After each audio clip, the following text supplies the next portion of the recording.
Good morning, everyone. Welcome back to Creative Treasures. Today we are going to bake some bread. Nice, simple, easy recipe, but very good for you. Because remember, when you make something homemade, it's the ingredients, it's what you use that makes it good or not very good. Now, first of all, a couple of things that I really love having. You can pick them up at the dollar store, or these little cups. You can get all of your ingredients all together. They're great when you're cooking with children because everything's already together, and you can say, Susie, you can do the butter, Mark, you can do the salt, however it works for you. But they're absolutely great because everyone's cooking by grams. I was not raised in the time everything was by cups and teaspoons, but now to get a recipe just right, everyone does it in grams and all this. So if you have a good scale, you can weigh it on the scale, get it precise. It's already in your cups and everything, so everything moves more smoothly. This is also excellent when you're following a recipe because you've gotten all your ingredients together, and then you can just start putting everything all together, getting it all mixed up, or watching a video. All your things are together, and it makes everything far more simple. The honey, because I use honey, not sugar. If you grease with just a little bit of butter on your finger, the inside of the cup, put the honey in there, and always use a spatula. You'll be able to scrape it all out, and you won't lose any of your honey. Because remember, you're measuring it out by grams, so all of that actually matters. But we still have to, this right here is my mixing bowl. This is actually 264 grams of wheat flour. And we still need to add in 150 grams of all-purpose flour, which I have right here. So you just start mixing it in here until you get to 150. And I will say, once you get used to doing the scale like this, it is a little easier than by the cup, because sometimes, you know, with the cup, do you pack it down? Is it loose? I mean, what's your best way of doing it? Now we're going to go ahead and put our salt in. Our dough whisk. I'm going to go ahead and get that mixed in there. Going to go ahead and put our yeast in there, which is 6 grams of yeast. All right, we're going to get that good and mixed in there. I'm going to move the bowl off the scale. Okay. It allows some air to get into your bread, the bread whisk. All right. Now I'm just going to make a little hole in there. We're going to put our milk in. Our milk is actually 110 degrees, so we want our milk to be warm. Not hot, but warm. It's going to help activate the yeast. The butter's been sitting out at room temperature because real butter will not go bad being out, just so you know. Okay. Then we're going to go ahead and put our honey in. And because it's greased, I won't say greased as in really heavily greased, but just on the end of your finger, you make sure there's a little bit of the butter inside your cup. The majority of your honey gets right down in there. All right. Then we're going to start mixing this.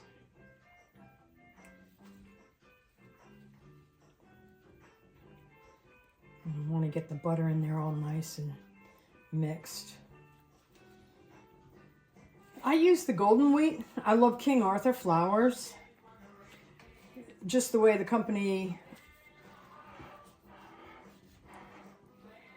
picks it, chooses, however you want to say it.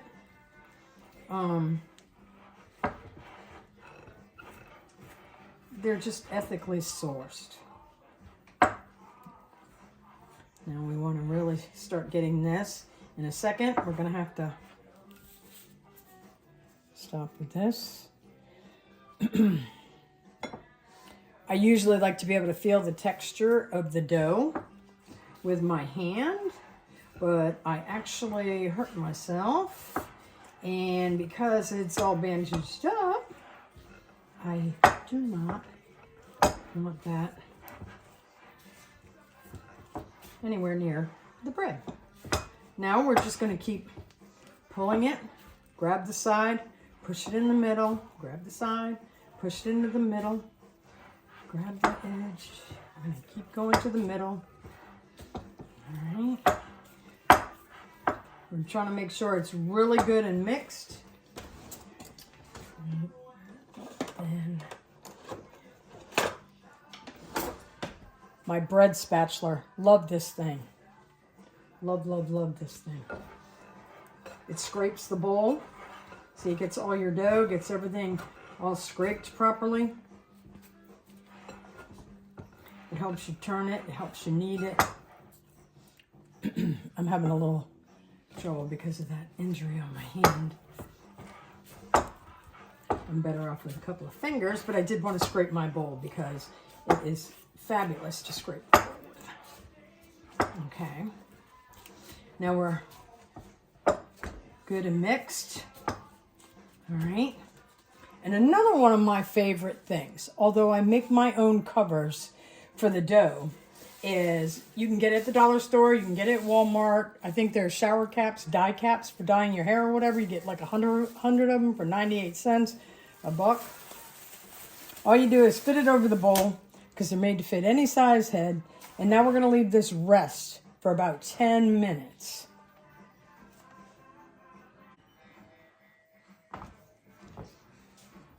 All right, our 10 minutes is up. Let's go ahead and take this off. To maintain these, if you want to reuse one, make sure you wipe it out, you hang it somewhere to dry. They are inexpensive, but not always do we want to be part of the throwaway society, that's for sure. But anyway, we're just going to give it a couple of pinches here. I'm going to make sure that my bowl is all scraped. There we go. Now, I'm going to get some flour. We're going to lightly sprinkle the flour on here. All right, let's get it out here. Remember, we don't want to use too much flour because it's wheat. Wheat needs to hydrate. Wheat needs to go ahead and be really nice and hydrated. All right, we're going to fold it over towards us, and then we're going to push it. Fold it, push it, turn it. I'm going to fold it, push it, turn it, fold it, push it, because you're kind of pushing on it like this. Then you're going to turn it again. And every time you do this, you're going to start to feel a resistance, like it's getting harder and harder to do. That's what we want. All of the texture, all of the gluten, it's all coming together. It's nice and moist. One of the ways you should know is as it sits when you did the 10 minutes, it's not as sticky. Like it's not sticking to my glove, which normally I use my bare hands. There's not really that much flour on here. You don't see the dough turning white. But it's nice and moist. And it should be that way. That when you poke it, it's springing back, but it's not popping back real fast. That means everything's coming together beautifully. We are going to have a beautiful loaf of bread. We're not going to have these giant holes in it where, you know, if you're making your sandwich or mustard or whatever you put on there is oozing out through holes in your bread. Turn it, fold it, push it. Turn it, fold it, push it. Turn it, fold it, push it. Turn it, fold it, push it. But as you work it, I don't even have to flour this space. It's not leaving any dough or anything in there. because all of the parts are coming together the way they're supposed to. The wheat is hydrated plenty, so it doesn't need to stick. Actually, I'm trying to keep it away from some of this flour because a nice moist bread is what we really want, especially with a wheat flour. And you don't have to be an expert or something on wheat to know how it has to be hydrated. And some people are, oh, I want a nice quick loaf. If you don't let it have its minutes of resting, you're not going to have a good loaf. You're going to have something that has a bunch of air in it, a bunch of holes in it, and you would have done all that work for nothing.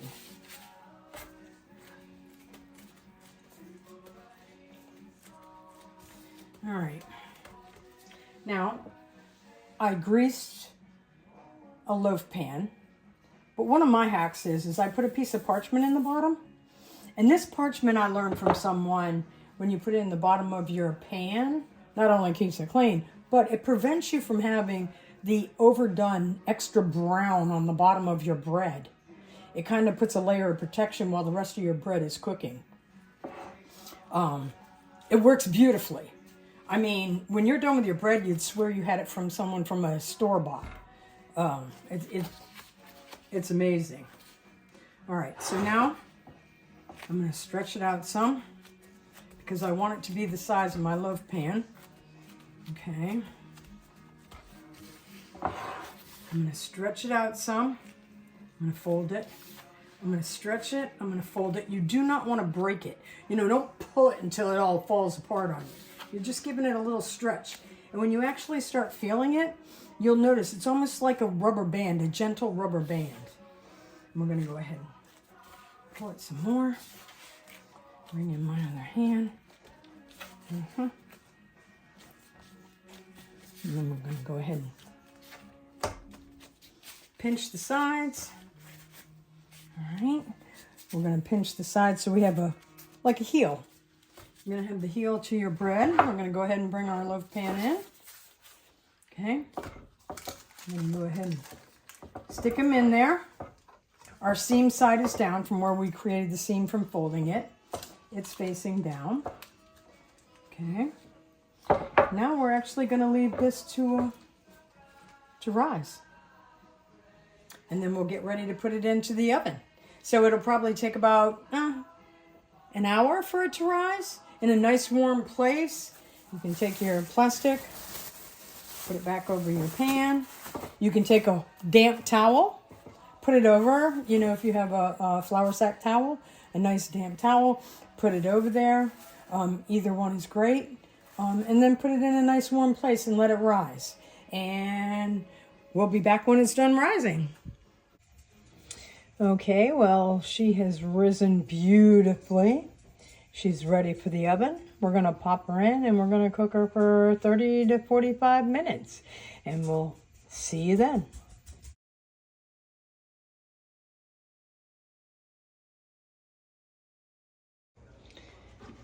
Okay, the bread is done. I have just taken it out of the oven.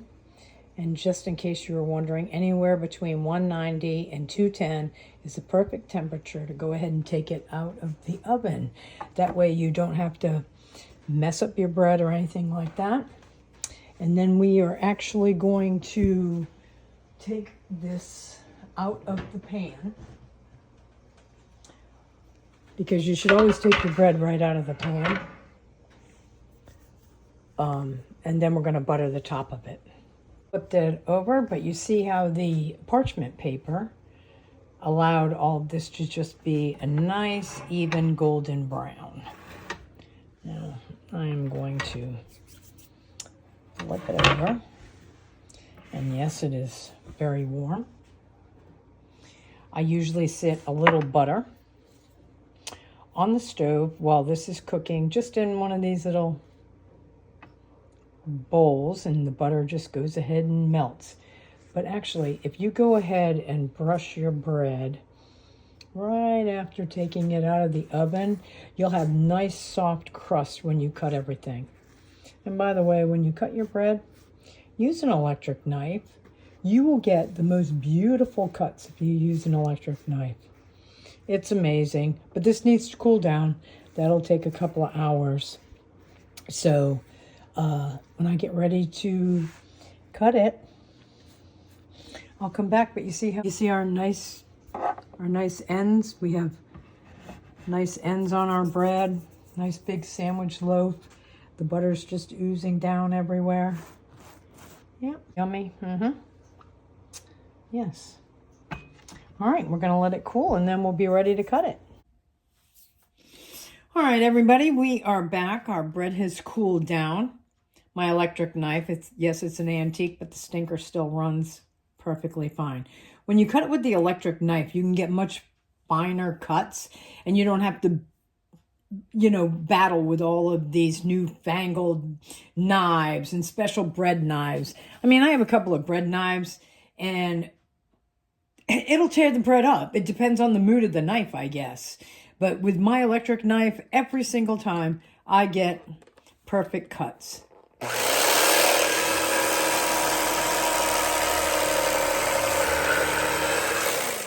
Perfect heel.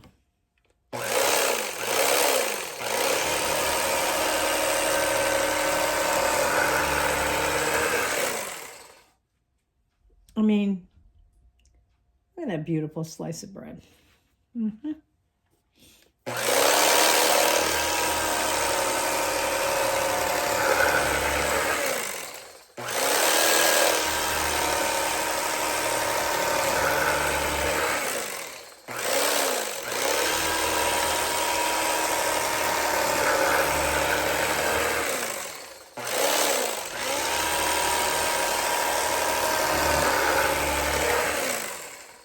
I mean, it's an amazingly perfect slice of bread. You don't need any fancy fangled, I don't know, they have these stands that make sure that your slices are perfect all the way through. But I mean, this is perfect. Look at that grind, the air bubbles in there. It's nice, it's tight, but they're in there. I mean, the inside of the bread, it's just beautiful. It's a nice slice of bread. It's going to make a great peanut butter and jelly, turkey sandwich, whatever you want to do. French toast is awesome with this bread. But anyway, I am going to finish slicing this up.